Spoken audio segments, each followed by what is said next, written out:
Good morning, friend. We are discussing about the revision through MCQ question the 20th December 2022. Let's see the first question. First question today is of the principle of common but differential responsibility and respective capability often talked about in media. You know very well there is a debate going on regarding the climate change and the financing of it.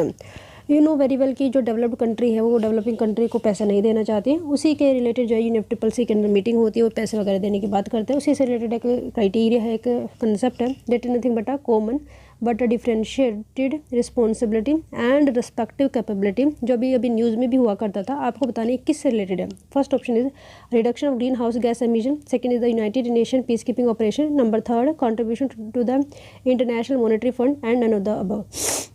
The answer of this question is the reduction of the greenhouse gases. किस तरीके से आप इसको relate करके देखो और किस main topic से रिलेट करते हैं, इसके बारे में थोड़े जानने की कोशिश करते हैं। Just a minute. देखो, ये पूरा कंसेप्ट है कि हमें common but differential responsibility, polluter pay principle and loss and damage, ये पूरा कंसेप्ट है UNFCCC का। UNFCCC हम पढ़ते हैं जब हम इंटरनेशनल कन्वेंशन की बात करते हैं जो रियो डी जेनेरियो 1992 में हुई थी। यू नो वेरी वेल, जो क्लाइमेट कॉन्शियसनेस है वो एक बुक आई थी साइलेंट स्प्रिंग के नाम से, उसी से प्रेरित होकर बहुत सारी इन्वायरमेंटल से डिग्रेडेशन के बारे में चर्चा स्टार्ट होती है। 1972 में सबसे पहले मीटिंग होती है, लेकिन अगर फर्स्ट कन्वेंशन पूछा जाए तो रामसर कन्वेंशन 1971 की हम पढ़ते हैं। उसके बाद यू नो वेरी वेल 1987 में जब सस्टेनेबल डेवलपमेंट की डेफिनेशन दी गई थी, 1992 में रियो डी जेनेरियो के अंदर एक मीटिंग होती है और उसको अर्थ समिट के नाम से भी जानते हैं। और उसका जो दूसरा नाम है एजेंडा 21 है। यहाँ पे 3 या 4 प्रपोजल सामने आए थे। नंबर फर्स्ट है UNFCCC, United Nation Convention on Climate Change, UNCCD, United Nation desertification को रोकने के लिए, and CBD, Convention on Biodiversity and forest principle. There is the 4 principle under Agenda 21 which give rise by the Rio de Janeiro 1992 की meeting से। Okay, अब इसमें तीन चीज़ें हैं कि जो कॉमन बट डिफरेंशिएटेड रिस्पॉन्सिबिलिटी, मतलब ये है कि हमारी कॉमन रिस्पॉन्सिबिलिटी किससे, कि हम क्लाइमेट से जो है लड़ेंगे, लेकिन डिफरेंशियल है। जो डेवलप्ड कंट्री हैं उन्हें ज़्यादा रिस्पॉन्ड करना पड़ेगा, उन्हें ज़्यादा पैसे देने पड़ेंगे, उन्हें टेक्नोलॉजी ट्रांसफ़र करनी पड़ेगी। जो डेवलपिंग कंट्री है उनका जो मेन मुद्दा रहेगा कि वो टेक्नोलॉजी को अडेप्ट करे और क्लाइमेट चेंज से बचे। सेकेंड है पोल्यूटर पे प्रिंसिपल, ये इसी का ही बेसिस है। बेसिकली प्रिंसिपल अगर पूछा जाए तो जिसने पोल्यूशन किया है वही पे करेगा। फॉर एग्जांपल अगर हम ग्रीन हाउस गैस एमिशन की बात करें तो ऑन एन एवरेज पूरे वर्ल्ड में जो ग्रीन हाउस गैस एमिशन होता है वो 6 पॉइंट समथिंग है, अगर मतलब पर टन पर पर्सन। अगर हम इंडिया की बात करें तो अप्रोक्सीमेटली 2 है। अगर हम यही जो आंकड़ा USA की बात करोगे तो वहाँ पे 16 है, 14 से लेकिन 16 पर जीव। देखो वर्ल्ड एवरेज से भी कितना ज़्यादा है। और we can say that how we can give the money to them. Anyway, that is related to the UNFCCC जो हमारा क्लाइमेट चेंज या ग्रीन हाउस गैस एमिशन से रिलेटेड है। कब आया था? 1992 में। कितनी गैस है? 6 गैस है। ओके, तो यहाँ पे answer first is correct. Let's see the next question. Next question is also related to that common development mechanism, clean development mechanism was first introduced in which of the following international agreement. तो clean development mechanism आपको बताना है कि किस international agreement में सबसे सामने आता है। तो याद रखिए Kyoto protocol. You know very well the clean development mechanism and joint implementation 2 project है क्योटो प्रोटोकॉल के अंदर। क्योटो प्रोटोकॉल कब आया था? तो ये 2005 से लेकर 2015 तक था। उसके बाद पेरिस एग्रीमेंट स्टार्ट हो जाता है, वो 2020 से स्टार्ट होता है। और क्योटो प्रोटोकॉल याद रखना। तो हम ये कह सकते हैं UNFCCC के द्वारा सबसे पहला जो प्रोटोकॉल था वो क्योटो था। उसके बाद पेरिस प्रोटोकॉल या फिर पेरिस डील आया, और उसके बाद अभी जो चल रहा है ये पेरिस डील ही चल रही है। ठीक है, आगे बढ़ते हैं। Number third question is which of the following is the term green washing. Green washing already question पूछा जा चुका है, तो आपसे पूछा जा रहा है what is. Okay, next question is greenwashing. Greenwashing पे क्वेश्चन पूछा जा चुका है। Let's see about the statement that is given in the option. First is conveying a false impression that a company produce are eco friendly and environmentally sound. मतलब ये है कि जो कंपनी है वो क्लेम करती है कि जो हमारा प्रोडक्ट है वो इन्वायरमेंटल फ्रेंडली है, बट ऐसा रियलिटी में होता नहीं है। Second, non inclusion of ecological environmental cost of the annual financial statement of a country. मतलब ये है कि जो भी ग्रीन वॉशिंग उसको कहते हैं जहाँ पे इकोलॉजिकल और इन्वायरमेंटल कॉस्ट, जब भी हम कुछ प्रोड्यूस करते हैं कहीं ना कहीं वाटर, जैसे वाटर हो गया, एयर हो गया, सॉइल हो गया, उसको हम रिसोर्स को यूज़ करते हैं ना, उसको, लेकिन जो डिग्रेडेशन होती है उसको हम ऐड ऑन नहीं करते। तो क्या ये ग्रीन वॉशिंग का एग्जांपल है? नंबर थर्ड, अगर इग्नोर करता है disaster ecological consequences while undertaking infrastructure development. मतलब ये है, जब भी हम इंफ्रास्ट्रक्चर बनाते हैं, फॉर एग्जांपल अगर मुझे यहाँ पे रेलवे लाइन बिछानी है तो यहाँ पे फॉरेस्ट वगैरह कट करना पड़ेगा, सॉइल को खोदना वगैरह पड़ेगा, तो उसको हम काउंट नहीं करते। या फिर making mandatory provision for environmental cost in governmental project और program, so that is not that right. तो यहाँ पे फर्स्ट ऑप्शन सही है, जहाँ पे हम फॉर इंप्रेशन देते हैं कि जो कंपनी है जो प्रोडक्शन कर रही है वो इको फ्रेंडली है, ताकि जो इन्वायरमेंटल कॉन्शियस लोग हैं specifically in developed country they can get trapped into it and purchase the things. Greenwashing involves the making unsubstantiated claim to deceive consumer into believing that companies produce are environmentally friendly। मतलब जो company का products है वो environmental friendly है, ऐसा वो claim करते हैं, बट रियलिटी में फॉर एग्जांपल कोका कोला जो है ओशियन पोल्यूशन को क्रिएट करने में सबसे ज़्यादा योगदान देता है, लेकिन फिर वो क्लेम करता है कि हम 25% वही प्लास्टिक ओशन से निकाल के रिसाइकिल करके उसको यूज़ करते हैं बोतल वगैरह में। So that the example of green washing. Let's see the next question, Nirbhaya fund. See Nirbhaya fund के बारे में बात करते हैं, 2014 में बनाया गया था। जस्ट अ सेकेंड, ये जो है ये फंड जो है 2014 में निर्भया जो कांड हुआ था उसके बाद ये बनाया गया था।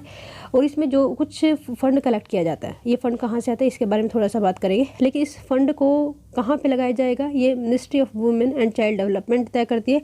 लेकिन ओवरऑल ये जो स्कीम है जिसके अंडर निर्भया फंड को इकट्ठा किया जाता है वो MHA ministry of home affair के अंडर में आती है। और इसी से के पैसे से वन स्टॉप सेंटर बनाए जाते हैं। मतलब ये है कि हर डिस्ट्रिक्ट में एक ऐसा केंद्र होगा जहाँ पे वुमेन अपनी सारी की सारी जो भी उनके साथ प्रॉब्लम क्रिएट हो रही है उसके सामने उसको जाके बता सकते हैं। ठीक है, वन स्टॉप सेंटर। और ये नॉन लैप्सेबल फंड है, मतलब ये कि लैप्स नहीं होता है। ऐसा नहीं है कि 2014 मतलब 2020 में कुछ पैसा इकट्ठा हुआ 2021 में वो ख़त्म हो जाएगा, ऐसा नहीं होता है। ये जो है कंटिन्यूट है। मान लिया जाए 2020 में जितना पैसा इकट्ठा हुआ वो हमने यूटिलाइज नहीं किया था, वो ऐड ऑन हो जाएगा 2021 के पैसे के अंदर। तो नॉन लैप्सेबल फंड की कैटेगरी में ये आता है, right. Let's see the first statement है। Number first, it is a non-lapsable fund, cost fund of rupees 10,000 crore given by the center and utilized by the state ensure women safety। तो मैंने ये कहा है कि ये नॉन लैप्सेबल फंड है, बिल्कुल सही है। लेकिन क्या ये 10,000 करोड़ का नहीं, ये 1,000 करोड़ का है, रियली सॉरी 1,000 करोड़ का है। Given by the centre and utilised by the state to ensure the women safety. ठीक है, सेकंड देखते हैं। Ministry of Women Child Development is the nodal ministry involve in reviewing and monitoring the progress of the scheme sanction by the Nirbhaya fund. तो जो भी Nirbhaya fund से जो भी स्कीम निकाली जाती है उनकी जो नोडल एजेंसी है उनको कंट्रोल करने के लिए विमेन एंड चाइल्ड डेवलपमेंट के अंडर में आते हैं। लेकिन जो स्कीम इंप्लीमेंट की जा रही है MHA के द्वारा की जाती रही है। आगे बढ़ते हैं। अगला आपसे पूछा जा रहा है स्टेम सेल के बारे में। You know very well, stem cell एक बायोलॉजिकल कंसेप्ट है और ये आप किस टॉपिक से कनेक्ट कर सकते हो स्टेम सेल का। तो किस तरीके से हमारी जो एग्जिस्टिंग नॉलेज है उसको हम बेटरमेंट ऑफ ह्यूमन के लिए यूटिलाइज कर सकते हैं, उसके केस में हम यूज़ कर सकते हैं। सी, जब स्टेम सेल की बात करते हैं तो स्टेम सेल्स होती क्या? पहली बात तो ये जो है अनस्पेशलाइज्ड सेल होती है, अनस्पेशलाइज्ड सेल होती है, फर्स्ट थिंग तो ये। Second thing regarding it is that कि जो अनस्पेशलाइज सेल होती है वो किसी भी ऑर्गन में डेवलप हो सकती है, तो ये इसकी खासियत होती है। स्टेम सेल जो है दो हिस्सों में इसको हम कैटेगराइज कर सकते हैं। जैसे एम्ब्रियोनिक स्टेज पे, यू नो वेरी वेल, जब स्पर्म और ओवा मिलते हैं तो रिप्रोडक्शन होता है। कहाँ पे स्टार्ट होता है? तो देखो, जो रिप्रोडक्शन या फर्टिलाइजेशन होता है वो फेलोपियन ट्यूब, वैसे होता तो यूटेरस के थ्रू है, लेकिन फेलोपियन ट्यूब में first time fertilization take place. And this जो फर्टिलाइज्ड जो आपका हैप्लॉइड सेल्स होती है वो जाके यूटेरस में इंटैक्ट हो जाती है। ठीक है, वो पहले सिंगल सेल था। अब सिंगल सेल से हम इतनी बड़ा ऑर्गेनिज्म देखते हैं, ह्यूमन को देखते हैं या जब बच्चा पैदा होता है, यू नो वेरी वेल कि उसके ऑर्गन वगैरह डेवलप हो चुके होते हैं। तो ये होता कैसे है? तो ये होता किसकी वजह से? तो याद रखिएगा, ये होता है क्योंकि एक सेल वो उसके पास एक ऐसी योग्यता थी कि वो एक पूरे ह्यूमन ऑर्गेनिज्म में डेवलप हो जाए। मतलब ये नहीं था कि इसी स्पर्म और ओवा से सिर्फ एक ऑर्गन ही बनेगा, मतलब पूरी ह्यूमन बॉडी डेवलप वहाँ से होती है। लेकिन कुछ ऐसा, एक तो एक कैटेगरी हुई एम्ब्रियोनिक। सेकंड होता है जब आफ्टर मैच्योर जब आप हो जाते हैं, लेकिन फिर भी वहाँ हमारी बॉडी के अंदर स्टेम सेल प्रोड्यूस मतलब होती है, एग्जिस्ट करती है। कहाँ पे? जैसे हमारे गट हो गया, जैसे हमारा जो बोन मैरो होता है जहाँ पे RBC वगैरह बनती रहती है ना। और इससे होता क्या कि हम जो है कोई जो प्रॉब्लम आती है फ्यूचर में उसको सोल्व कर सकते हैं रिगार्डिंग जैसे ऑर्गन फेलियर हो गया, इस तरीके से। Let's see the question there, stem cell are unspecialized cell, तो मैंने बताया यस ये अनस्पेशलाइज्ड सेल होती है, capable of renewing themselves through cell division, तो डेट ऑल्सो भी करेक्ट, तो मतलब सेल डिवीजन के थ्रू ये रीन्यू होती रहती है। नंबर सेकंड देखते हैं, in many tissue they serve as a sort of internal repair system, तो ये से बहुत सारे ऐसे टिश्यूज़ के अंदर जो है ये इंटरनल रिपेयर मैकेनिज्म चलता रहता है जिसकी वजह से हमारी बॉडी ग्रोथ करती रहती है। Number third, when a stem cell divides each new cell will always be a stem cell, जब कोई सेल डिवाइड करती है ज़रूरी नहीं है कि वो स्टेम सेल ही होगी, always is not necessary. Third is not correct मेरे हिसाब से, तो फर्स्ट एंड सेकंड। बाकी आप यहाँ पे पढ़ सकते हैं, स्टेम सेल है रिमार्केबल पोटेंशियल, इसके पास पोटेंशियल है कि वो डेवलप हो सकते हैं many different cell type in the body during the life and growth of person. In addition, many tissues they serve as a sort of internal repair system, dividing essentially without limit to replenish other cell as organ of the person or animal to still alive. ठीक है, और when a stem cell divide, each new cell have a potential either to remain a stem cell or become another type of cell. मतलब ये जो stem cell है ये तो stem cell ही रह सकती है, आगे प्रोड्यूस कर सकती है, या फिर ये जो है स्पेशलाइज ऑर्गन में भी कन्वर्ट हो सकती है, for example muscle cell and blood cell. और सबसे कम अगर ये क्वेश्चन पूछा जाए कि सबसे कम पोटेंशियल किसके पास होता है कि वो अगेन डिवाइड हो जाए, मतलब एक बार जो वो सेल बन गई तो वो डिवाइड मतलब नहीं होती है, सेल डिवीजन वहाँ पे नहीं होता है, तो याद रखिएगा नर्व सेल जो है डिवाइड नहीं होती है। एक बार जो नर्वस सिस्टम मतलब जब आपका जन्म हुआ था तभी का ही वो सिस्टम आपके साथ हमेशा कंटिन्यू रहता है, it doesn't divide actually, right.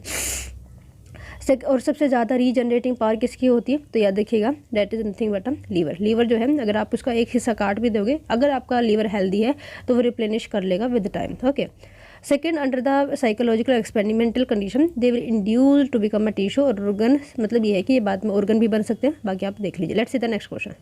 Next question आपसे इनकरेक्ट के बारे में पूछा जा रहा है, the process of the copying genetic information from one strand of DNA into RNA is termed as the transcription. जब आपका डीएनए आरएनए में कन्वर्ट होता है क्या उसको हम ट्रांसक्रिप्शन कहते हैं। और सेकेंड देखते हैं, bacteria contain only mRNA messenger RNA do not have any transfer RNA, तो आपको बताना कौन सा इनकरेक्ट है। सी, जब हम इनकरेक्ट की बात करते हैं तो सेकंड इनकरेक्ट है, तो फर्स्ट सही है, तो फर्स्ट इनकरेक्ट है फर्स्ट, लेकिन सेकंड इनकरेक्ट है, फर्स्ट सही है। अब इसके बारे में थोड़ा सा जानते हैं कि ये किस तरीके से ये पूरी प्रोसेस चलती है, ऑलरेडी इसके ऊपर क्वेश्चन पूछा जा चुका है। फॉर एग्जांपल डीएनए जब आरएनए में कन्वर्ट होता है, जो हमारी फर्स्ट स्टेटमेंट बोल रही है उसको हम ट्रांसक्रिप्शन के नाम से जानते हैं, ट्रांसक्रिप्शन के नाम से जानते हैं। और आरएनए कई तरीके के होते हैं, for example transfer RNA, messenger RNA and ribonucleic RNA. Okay, और नंबर थर्ड आरएनए फिर कन्वर्ट होता है आपके प्रोटीन में। एक बार ये क्वेश्चन पूछा गया था कि हमारी सेल्स जो प्रोटीन को सिंथेसाइज कर सकते हैं, तो याद रखिएगा endoplasmic reticulum and ribonucleic acid, है ना, राइबो आरएनए, ठीक है। आरएनए और endoplasmic reticulum is the two cell organelle which produce protein. Okay, तो इसको हम ट्रांसक्रिप्शन के नाम से जानते हैं और इस प्रोसेस को हम ट्रांसलेशन के नाम से जानते हैं, ट्रांसलेशन। ओके, इतना समझ में। तो और इसी के थ्रू हमारी बॉडी के अंदर प्रोटीन बनते रहते हैं, ठीक है। नॉन एसेंशियल प्रोटीन के बारे में सुना होगा, किस प्रोसेस से बनते हैं, इसी के प्रोसेस से बनते हैं। Bacteria contain only mRNA do not have any transfer RNA, ऐसा नहीं होता है। आरएनए जब होता है तो कंबाइंड कैटेगरी में होता है, उसके पास मैसेंजर भी होता है, ट्रांसफर भी होता है और राइबोन्यूक्लिक एसिड भी होता है, जिसकी वजह से वो प्रोटीन बना सकता है। The process of the copying genetic information one strand of DNA into RNA is termed as transcription, तो याद रखिएगा, ये मैंने बता चुकी।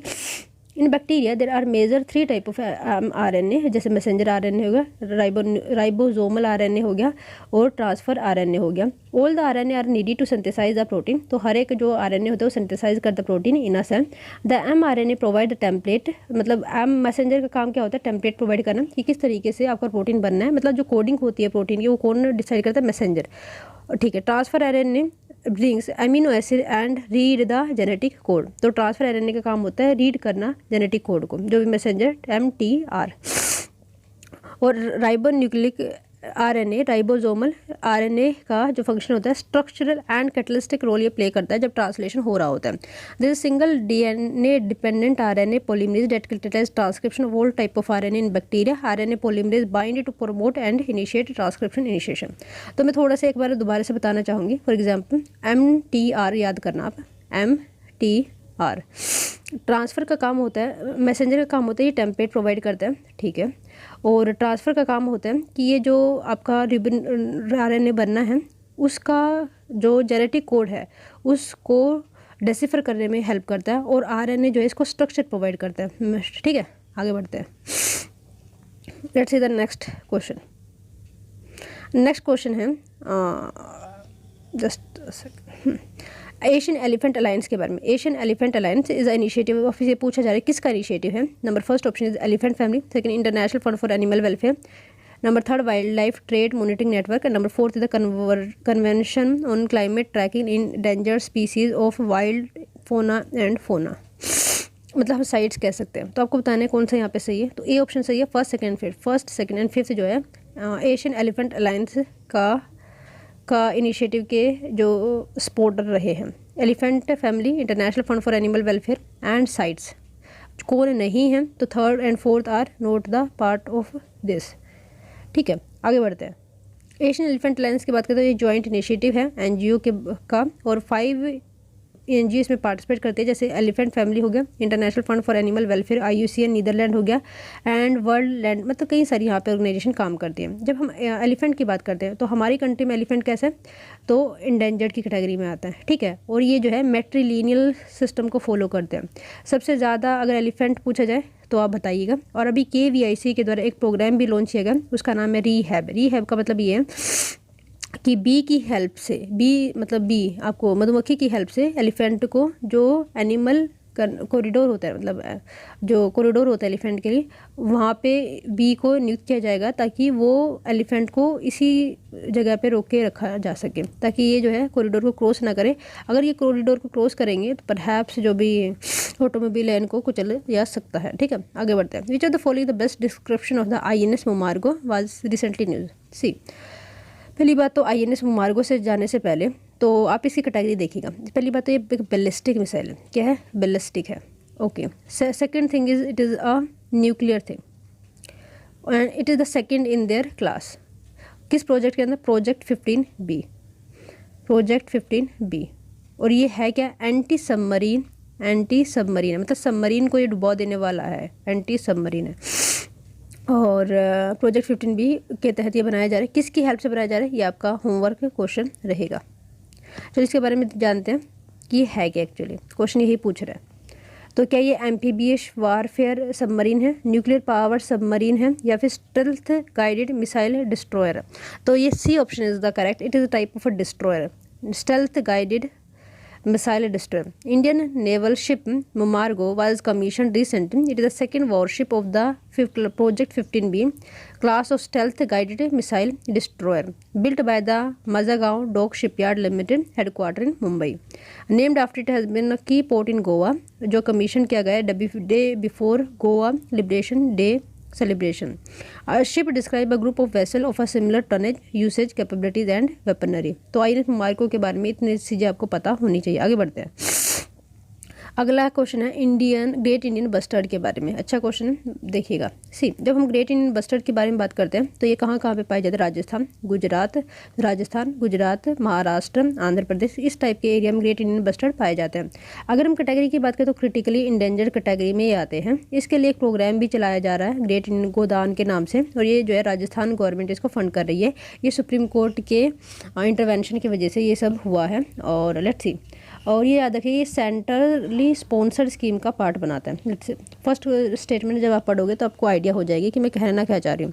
ग्रेट इंडियन बस्टर्ड के बारे में यहाँ पे क्वेश्चन है। It is identified as one of the species of recovery programme under the integrated development wild life habitat of the ministry of environment and forest. That is also correct, क्योंकि ये जो एक स्पीसीज है जो recovery programme की हमें इसकी recovery करनी है। किस प्रोग्राम के अंदर?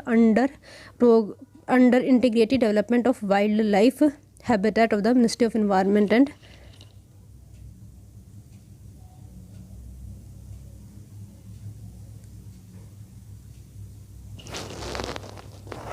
सेकंड देखते हैं। Project great Indian bustard was launched by ministry of environment and forest, identifying and fencing of bustard breeding ground in existing protected area, as well as providing security breeding enclosure in areas outside protected area। तो ये है कि protected area में तो हमें इनको protect करना ही है, लेकिन आउटसाइड भी अगर ये हो जाते हैं तो हमें इसको प्रोटेक्ट करना है। कि ministry of environment forest and climate change का इनिशिएटिव नहीं, ये जो है राजस्थान गवर्नमेंट के अंडर में आता है, तो ये ministry of environment forest and climate change से रिलेट नहीं करता है।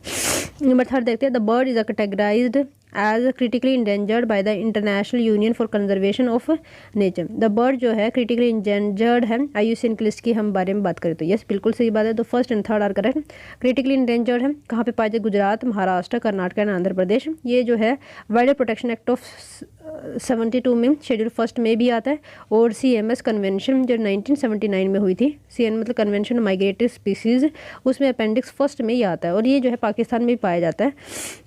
Identified as one of the species of the recovery program under the integrated development of wildlife habitat of the Ministry of Environment and Forest Project Great Indian Bustard State of Rajasthan का ये identified fencing of bustard breeding ground in existing protected area as well as securing the breeding. मतलब ये है कि हमें breeding वगैरह करानी है प्रोटेक्टेड एरिया के बाहर और प्रोटेक्टेड एरिया में अगर पॉसिबल हो सके।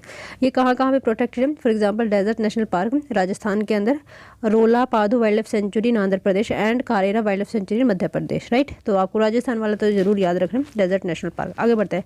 Tones Giri and Baghain that are the tributary of the left Yamuna, है ना, यमुना की जो है राइट बैंक की ये ट्रिब्यूटरी है, तो ये option is the correct. Tributary of Yamuna है, जैसे राइट ही आपको याद रखनी, जैसे टाउन्स हो गया, गिरी हो गया, बागेन हो गया, चंबल हो गया, बेतवा हो गया, सिंध हो गया, केन हो गया, तो ये इंपॉर्टेंट है, make sure you remember it. Right, by this way ending the session, but एक बार हम रिवाइज जरूर करेंगे। लेट्स सी, देखो the very first question that we are studies about the common but differential responsibility, second question regarding about the Kyoto protocol, and third question is about the green washing और clean development mechanism के बारे में हमने बात किया। Fourth question में हमने stem cell के बारे में देखा, स्टेम सेल में हमने दो हिस्सों में उसको डिवाइड किया और किस तरीके से डेवलप होती है उसके बारे में देखा। फिर हमने ग्रेट इंडियन बस्टर्ड के बारे में देखा, एशियन एलिफेंट इनिशिएटिव के बारे में देखा, और याद रखिए एशियन एलिफेंट इनिशिएटिव या फिर एलिफेंट डे हम कब मनाते हैं और प्रोजेक्ट एलिफेंट कब स्टार्ट हुआ था, ये आपको होमवर्क है। चलो मैं आपको ये बता दे रही हूँ, एलिफेंट प्रोजेक्ट जो है, प्रोजेक्ट एलिफेंट जो है 1992 में स्टार्ट होता है और 12 अगस्त को स्टार्ट किया जाता है, इस वजह से हम एलिफेंट डे भी हम 12 अगस्त को ही मनाते हैं। ओके, फिर हमने जो है ग्रेट इंडियन बस्टर्ड के बारे में देखा, उसके बाद हमने निर्भया फंड के बारे में देखा, और INS मार्गो के बारे में देखा, जो एक पोर्ट है गोवा के अंदर, उसके नाम पे इसका नाम रखा गया है। By this we ending the session here only. Thank you so much for listening.